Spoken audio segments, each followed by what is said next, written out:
সবচাইতে বড় কথা হচ্ছে ট্রাম্প মহোদয় গতকালকে ন্যাটো সম্মেলনে যোগদান করতে গেছেন। উনি ন্যাটো মানে আসলে ট্রাম্প তো অত রাজনীতি ওই রকম রাজনীতিবিদ না, আর ওই রকম কূটনৈতিক প্রজ্ঞাও তার নাই।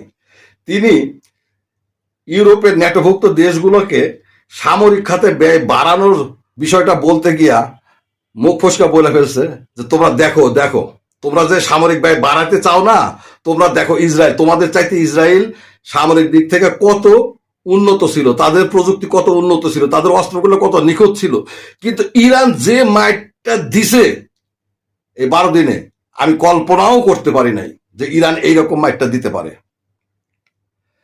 এই ইরান যদি ইসরায়েলকে এরকম মাইট দিতে পারে, তাহলে এই ইরান তোমাদেরকেও কিন্তু বাদ রাখবে না, বা যদি যুদ্ধ বাজে তাহলে তোমাদের কি অবস্থা হবে সেটা মাথায় রেখে এখনো সময় আছে, তোমরা সামরিক বাজেট বাড়াও। আমি যে বলি যে সামরিক বাজেট না বাড়াইলে আমি ন্যাটোতে থাকবো না বা ন্যাটো আমার দরকার নাই, কেন বলি এখন তো বুঝতে পারতেছো।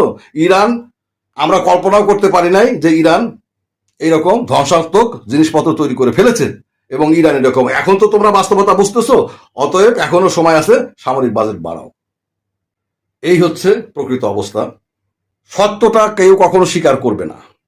যদিও ইরান রাগঢাক রাখতেছে না, ইরান সবকিছু প্রচার করতেছে, কিন্তু কিছু কিছু সিচুয়েশন দেখে বা বুঝে এবং কিছু কিছু বক্তব্য থেকে আপনাদের আমাদেরকে আন্দাজ করে নিতে হবে যে অবস্থাটা কোথায়।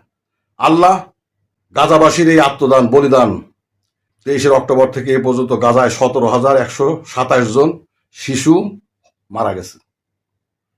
শুধু শিশুর কথা বললাম। এই বলিদানের দ্বারা আল্লাহ হয়তো ইসরায়েলের বর্তমান অবস্থাটা, এই নতজানু অবস্থাটা আমাদেরকে, বিশ্ববাসীকে, মুসলমানদেরকে উপহার হিসেবে দিয়েছে। ভালো থাকবেন। খোদা হাফেজ।